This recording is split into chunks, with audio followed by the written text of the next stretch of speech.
John Carpenter's The Thing, 1982, is a horror and sci-fi masterpiece celebrated for its chilling paranoia and groundbreaking practical effects. Adapted from John W. Campbell Jr.'s novella Who Goes There?, this cult classic follows an Antarctic team battling a shape-shifting alien. Initially a box office flop, The Thing has since become a genre-defining film, praised for its suspense, ambiguity, and visual innovation. Want to uncover its secrets? From Kurt Russell's casting to Rob Bottin's grueling effects work, this article reveals 25-plus little-known facts about The Thing that fans will love. Dive into the production challenges, creative choices, and enduring legacy of this iconic film. Whether you're a horror buff or new to the movie, these insights will enhance your appreciation. Explore the mysteries of The Thing and share your thoughts in the comments. 1. Inspired by a novella, John W. Campbell Jr.'s 1938 novella Who Goes There forms the backbone of The Thing. Published in astounding science fiction, it depicts a shape-shifting alien discovered in Antarctica, capable of assimilating and mimicking organisms. Unlike the 1951 film The Thing from Another World, which cast the alien as a humanoid plant, Carpenter's adaptation stays true to the novella's psychological horror. The creature's ability to replicate hosts, including memories, breeds distrust among an isolated research team. This fidelity amplifies the film's tension, emphasizing existential dread over external threats. Carpenter's focus on the novella's claustrophobic setting and paranoia shapes a narrative that probes human vulnerability. The film's loyalty to Campbell's vision distinguishes it as a direct, chilling translation of the source material, cementing its status as a genre milestone. 2. Carpenter's childhood influence. John Carpenter's fascination with The Thing from Another World, 1951, began in childhood, as noted by Collider. Watching the film in a theater, he was captivated by its Arctic setting and monstrous antagonist despite its departure from Who Goes There? Directed by Christian Nyby and produced by Howard Hawks, the black-and-white classic left a lasting impression. As a filmmaker, Carpenter vowed to reimagine it, leveraging modern effects to depict the novella's grotesque shapeshifter. His vision was to intensify the horror, surpassing the 1951 film's technological limitations. This childhood inspiration drove Carpenter to blend reverence for the original with his innovative style. The project became a personal milestone, reflecting his passion for genre storytelling. By honoring the novella's core while pushing cinematic boundaries, Carpenter crafted a film that remains a testament to his formative influences. 3. Universal's reluctance. Universal Studios hesitated to fund The Thing, wary of its graphic violence and bleak tone. The $15 million budget, substantial for 1982 horror, was approved only after Carpenter's Halloween, 1978, grossed over $47 million. Executives feared the film's gore would alienate audiences favoring lighter fare like E.T., 1982. Some urged Carpenter to reduce the violence, but he resisted, prioritizing his vision. The studio's apprehension persisted, reflecting the era's preference for optimism. Their gamble failed at the box office, with the film's intensity drawing criticism. Universal's reluctance highlights the risk Carpenter took, defying commercial trends. The film's later cult status vindicated his approach, proving its lasting impact. This tension between studio caution and artistic ambition underscores the challenges of producing groundbreaking horror, with Universal's doubts ultimately overshadowed by the film's enduring legacy. 4. Kurt Russell's casting. Kurt Russell's role as R.J. MacReady, the helicopter pilot turned leader, was pivotal. A-list actors like Nick Nolte, Jeff Bridges, and Clint Eastwood declined due to conflicts or disinterest. Russell, who collaborated with Carpenter on Escape from New York, 1981, joined late. His rugged charisma and understated humor made MacReady relatable amidst chaos. Scenes like the blood test showcase Russell's ability to convey pragmatism and desperation. His chemistry with Carpenter, built through prior projects, allowed creative freedom, resulting in an iconic performance. Russell's casting grounded the film's fantastical elements, making MacReady a compelling everyman. The decision to cast him, after others passed, proved fortuitous, with his portrayal anchoring the narrative. Russell's work on The Thing solidified his status as Carpenter's frequent collaborator, contributing significantly to the film's emotional and dramatic weight. 5. Rob Bottin's effects. Genius special effects artist Rob Bottin, aged 22, redefined practical effects for The Thing. Tasked with creating the shape-shifting alien, he used animatronics, prosthetics, and puppets to craft grotesque transformations. Living on set for a year, Bottin worked 7 days a week, leading to hospitalization for exhaustion. His creations, like the chest defibrillator monster, combined hydraulics and organic materials for realism. Bottin's innovative techniques produced tactile horrors unmatched by early CGI. Scenes like the spider head showcase his ability to evoke visceral dread. His $1.5 million effects budget yielded 40 creatures, each a testament to his skill. Bottin's dedication earned a Saturn Award and a lasting legacy. His work remains a benchmark for practical effects, influencing horror filmmakers and cementing The Thing as a visual masterpiece. 6. Stan Winston's dog creature overwhelmed, Bottin enlisted Stan Winston, later famed for Aliens, to design the Dog Thing transformation. This early scene, where an infected Malamute morphs into a mass of tentacles and crab legs, sets the film's horrific tone. Winston's puppetry, including a mechanically rigged split dog head, created a disturbing organic creature. His precision ensured the effect blended with Bottin's work, maintaining aesthetic consistency. The sequence required intricate coordination, with puppeteers animating multiple elements. Winston's contribution heightened the alien's threat, shocking audiences with its grotesque reveal. His collaboration with Bottin under intense pressure exemplifies the film's commitment to practical effects. The Dog Thing remains a standout moment, showcasing Winston's ability to craft memorable horror. His work added depth to the creature's menace, reinforcing The Thing's reputation for groundbreaking visuals. 7. Wilford Brimley's improv. Wilford Brimley, as biologist Blair, brought authenticity through improvisation. A non-actor with a ranching background, Brimley infused Blair with gruff naturalism. In the autopsy scene, his halting, "You see, it's a," captures a scientist's awe and frustration per Screen Rant. Drawing on personal experience, Brimley improvised dialogue, enhancing Blair's arc from rational researcher to paranoid recluse.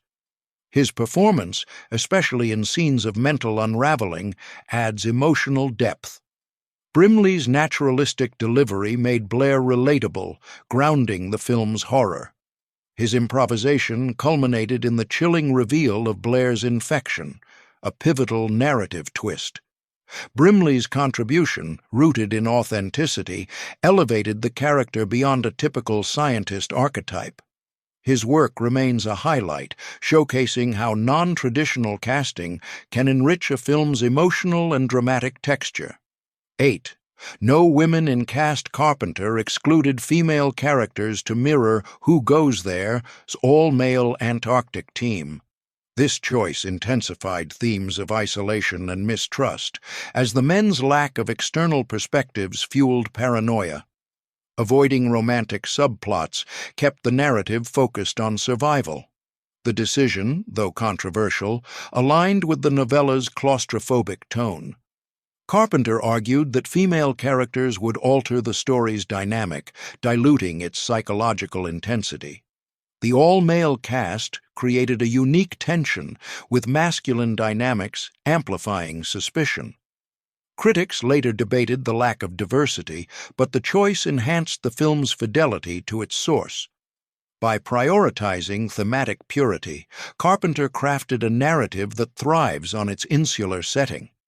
The absence of women, while limiting in some respects, underscores the film's exploration of human fragility under extreme pressure, making it a bold, creative decision. 9. Filming in cold conditions. Exterior scenes were shot in Juneau, Alaska, and Stewart, British Columbia, with temperatures at -20 degrees Fahrenheit.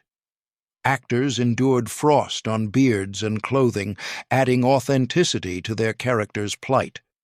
The harsh conditions bonded the cast, fostering camaraderie that enriched performances. Cinematographer Dean Cundy used natural light to capture the desolate landscape, contrasting the outpost's confined interiors. The physical toll of filming in sub-zero weather mirrored the story's themes of survival.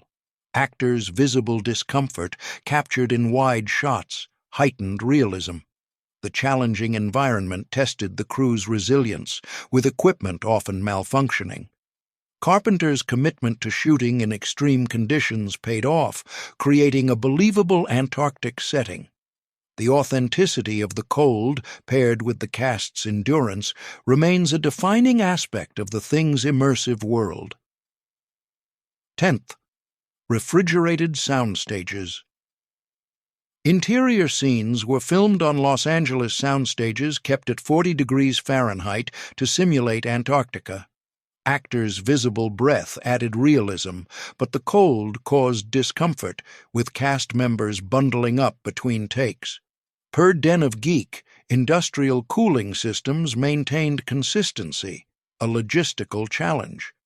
The refrigerated environment enhanced scenes like the blood test, where tension was palpable. Carpenter's insistence on authenticity, despite the cost, created an immersive atmosphere. The stage's frigid conditions mirrored the outpost's isolation, amplifying the narrative's stakes.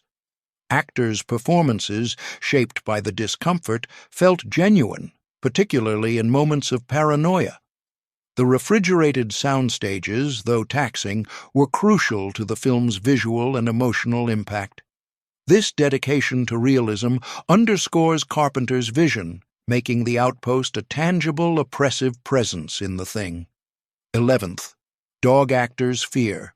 Jed, the Malamute playing the infected dog, was naturally calm, challenging trainers to convey menace. Subtle cues, like staring at actors, created an eerie effect in the kennel scene. Jed's stillness heightened suspicion, setting up the dog-thing transformation. Trainers avoided stressing him, relying on his expressive eyes for unease. Carpenter praised Jed's understated performance for establishing the alien's deceptive nature. The dog's calm demeanor contrasted with the crew's growing paranoia, amplifying tension. Jed's training required patience, with minimal prompts to maintain authenticity.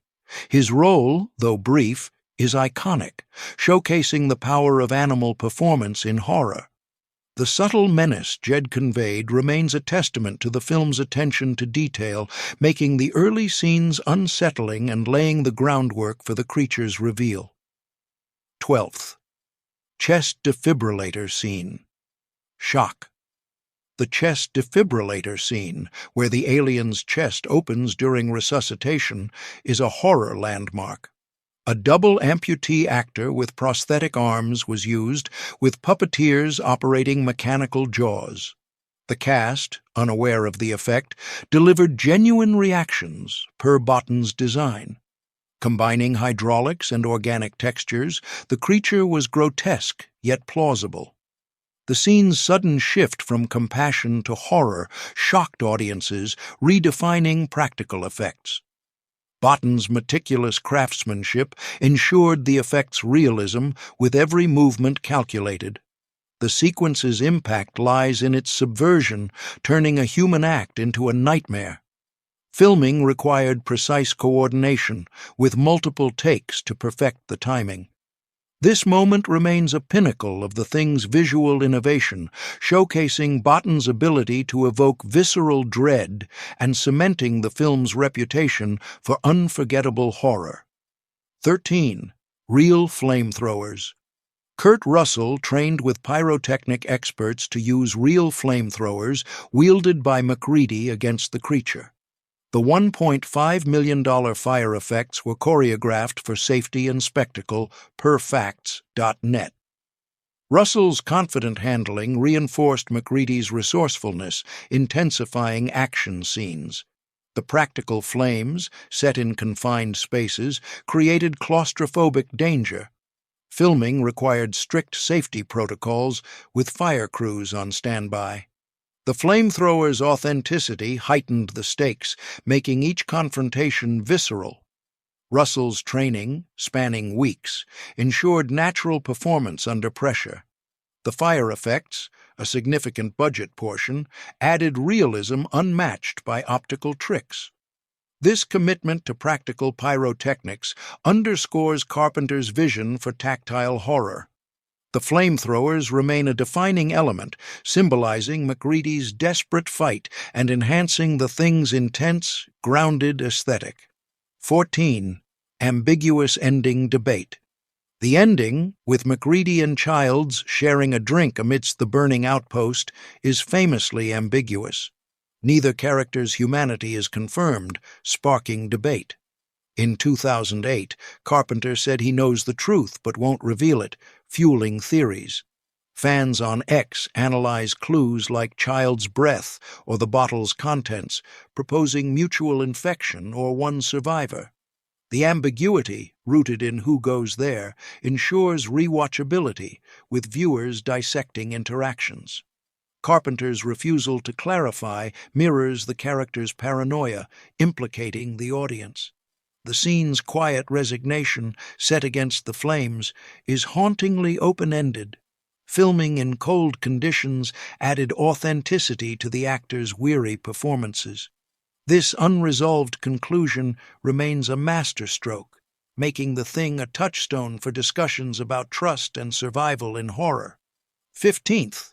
Carpenter's cameo. Carpenter voiced the Norwegian pilot in the opening helicopter chase, shouting untranslated Norwegian. Subtitled in the 2011 prequel, the dialogue reveals the pilot's warning about the infected dog. Recorded in post-production, the cameo reflects Carpenter's hands-on approach.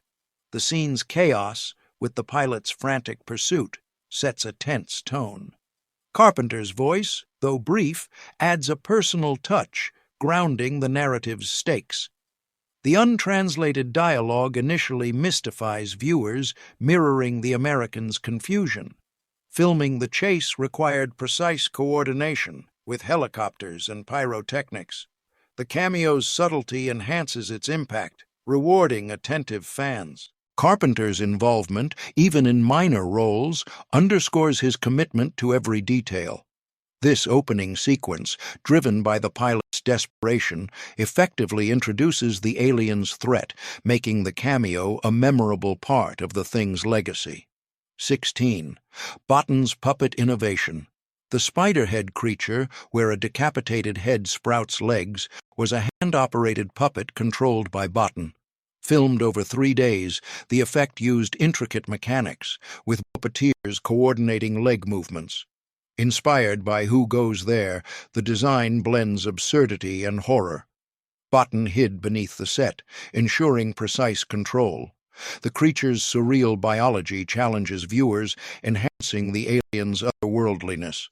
The effect's complexity tested Bottin's skill, requiring multiple takes.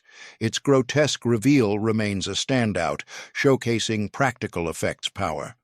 The puppet's organic texture, achieved with latex and hydraulics, added realism. This innovation highlights the thing's commitment to tactile horror, with Bottin's craftsmanship setting a benchmark. The Spiderhead's enduring impact lies in its ability to shock and fascinate, cementing Bottin's legacy as an effects pioneer. 17. Blood test realism. The blood test scene, where MacReady tests samples with heated wire, is a suspense pinnacle. Real pig plasma, sizzling when heated, simulated the alien's reaction, per sci-fi.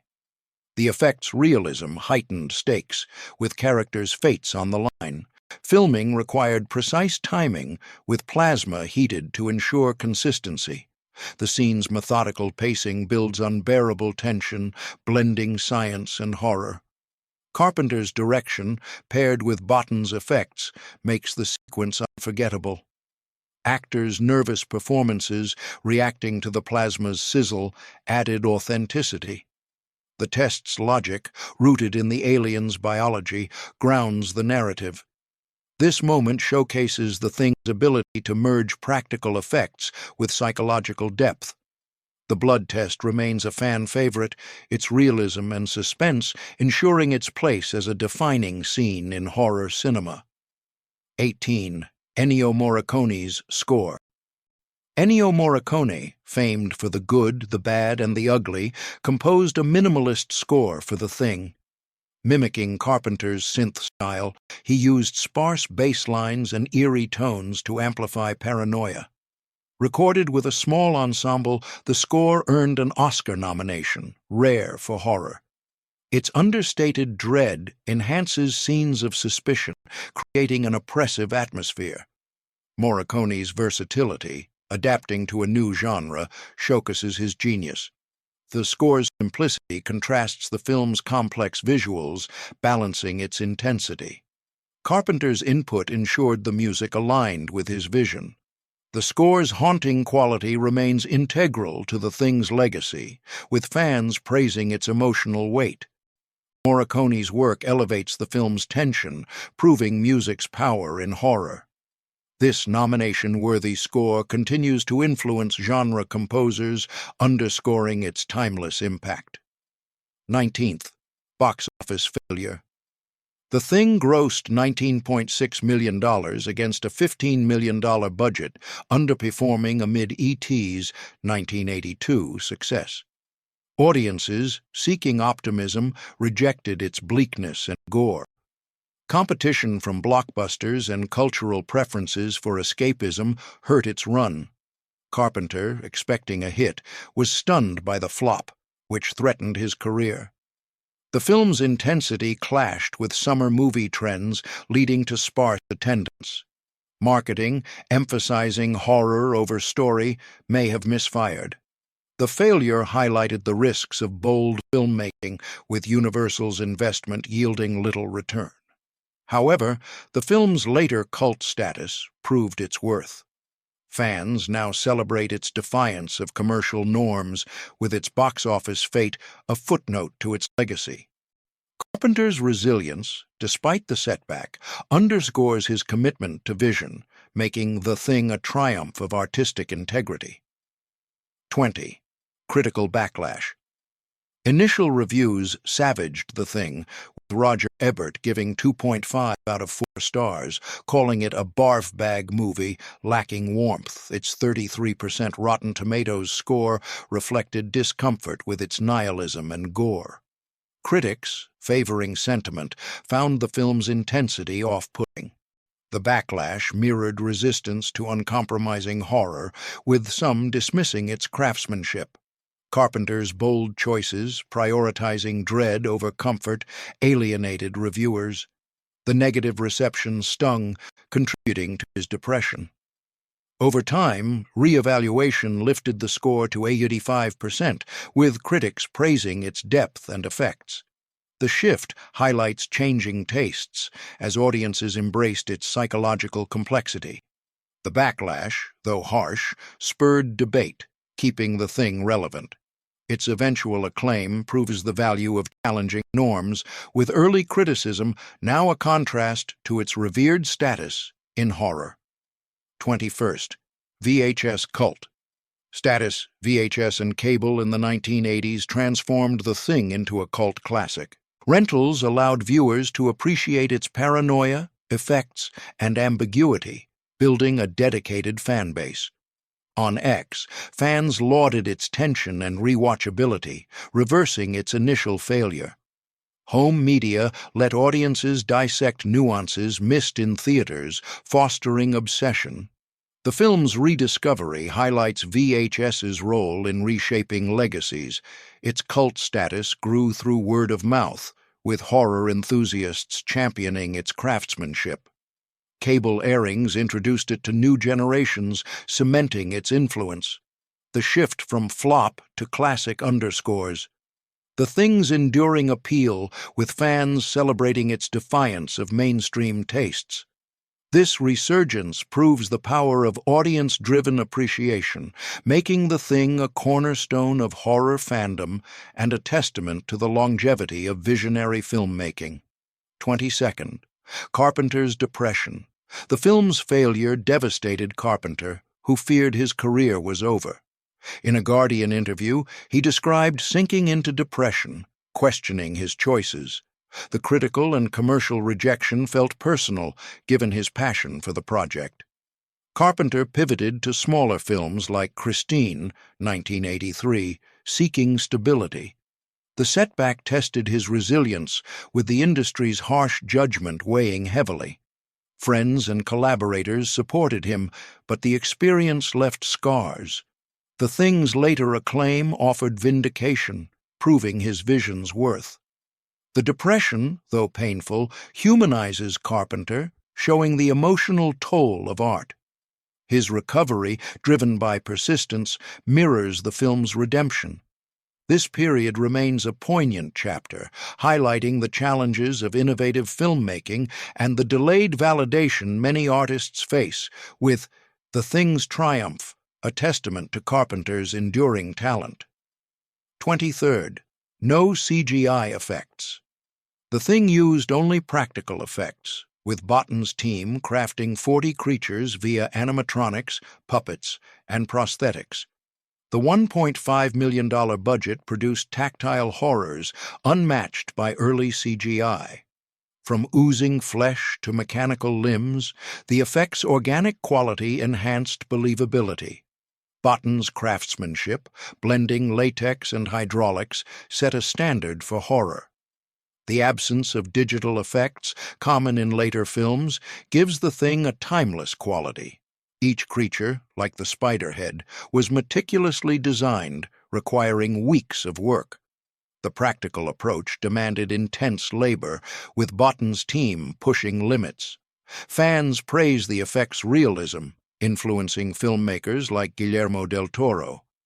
This commitment to physical craftsmanship distinguishes The Thing, ensuring its visuals remain impactful and inspiring awe in modern audiences for their ingenuity and visceral power. 24. Keith David's hand injury. Keith David, playing Childs, broke his left hand before filming but hid it to avoid recasting. He wore a glove painted to match his skin, visible in the final scene. David said the pain was manageable, and his stoic performance remained unaffected. The injury added depth to Childs' guarded demeanor, enhancing the ending's ambiguity. Filming required adjustments, with Carpenter framing shots to conceal the glove. David's professionalism ensured the injury didn't disrupt production. His intense portrayal, marked by quiet suspicion, made Childs memorable. The glove, a subtle detail, became a fan discussion point, tying into infection theories. David's resilience mirrors the character's survival instinct, adding authenticity. This behind-the-scenes challenge underscores the cast's dedication, with David's performance elevating The Thing's emotional and dramatic stakes. 25. Blair's computer warning. Blair's computer simulation, warning of The Thing's global assimilation, used a 1982 Apple II. Carpenter programmed the graphics, showing cellular invasion. The scene amplifies Blair's panic, highlighting the alien's existential threat. The rudimentary visuals ground the film in its era, enhancing authenticity. Filming required syncing the computer's output with Brimley's performance, a technical feat. The simulation's stark data, projecting humanity's doom, elevates the narrative beyond the outpost. Blair's reaction, shifting from curiosity to horror, foreshadows his breakdown. The scene's simplicity, paired with its dire implications, creates chilling tension. Fans cite it as a key moment, blending science and dread. Carpenter's hands-on coding reflects his meticulous approach. This warning, rooted in the novella's themes, remains a haunting reminder of the alien's catastrophic potential, strengthening the thing's intellectual horror. 26. Norwegian Camp Mystery. The destroyed Norwegian camp, seen early, is a haunting enigma until the 2011 prequel. Carpenter endorsed the prequel for clarifying the camp's fate and the dog's escape. In The Thing, the ruins, with grotesque remains and cryptic recordings, fuel unease. The Americans' investigation, piecing together the aliens' power, drives the narrative. Filming the camp required detailed sets, evoking desolation.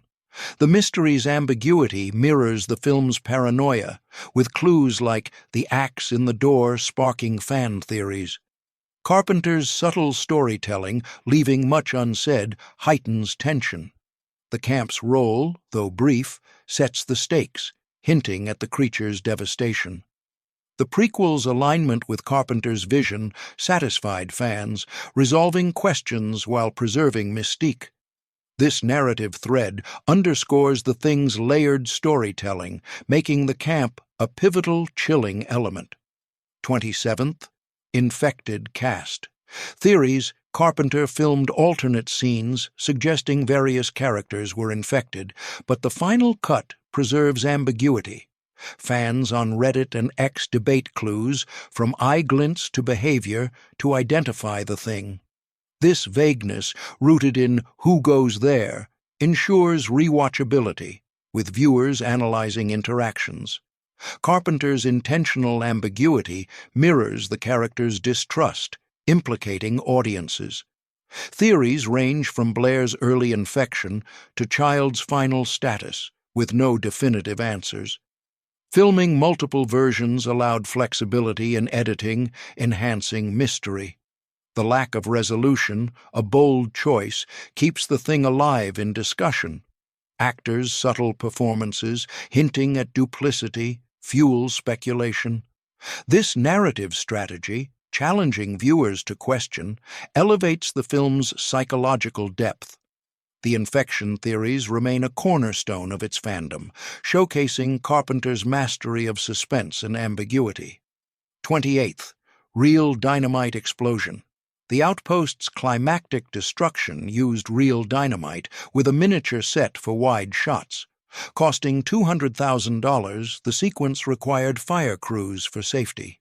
The explosion's scale, paired with practical effects, delivers a cathartic finale, symbolizing the desperate bid to stop the alien.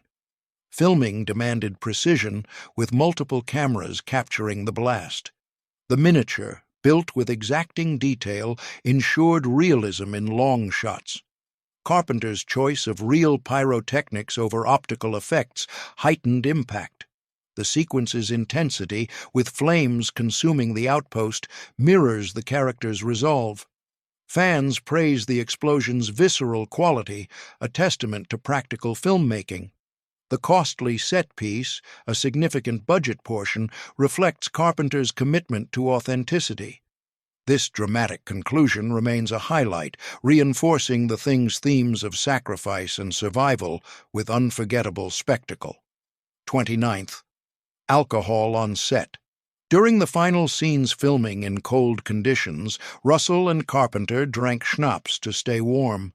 The bottle, shared by Macready and Childs, contained real alcohol, adding authenticity to their weary exchange. Russell confirmed this detail, noting it captured the scene's resigned tone. The alcohol, a practical necessity, mirrored the character's bleak circumstances. Filming in freezing weather tested the cast, with the schnapps easing discomfort.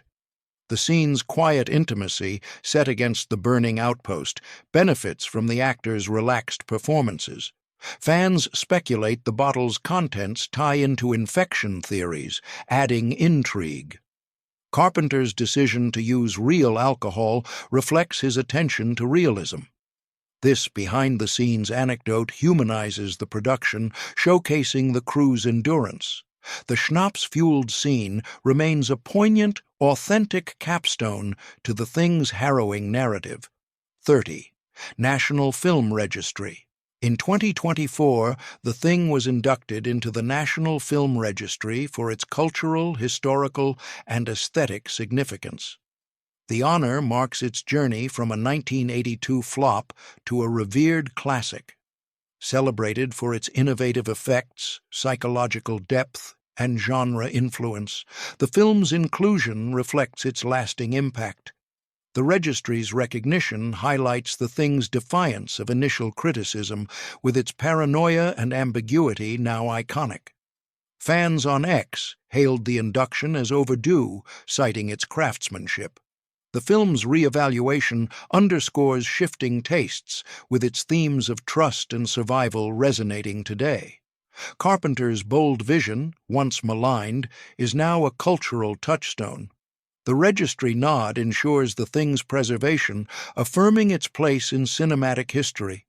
This accolade cements its legacy, proving its enduring power to captivate and unsettle audiences. The Thing, 1982, remains a towering achievement in horror, its paranoia and practical effects captivating audiences decades later. These 25-plus facts reveal the dedication, innovation, and challenges behind John Carpenter's vision, from icy Alaskan shoots to Rob Bottin's iconic creatures. Despite its initial failure, the film's cult status and 2024 National Film Registry induction prove its lasting impact. Whether it's the ambiguous ending or Wilford Brimley's improv, The Thing continues to spark debate and admiration among fans. Curious to learn more?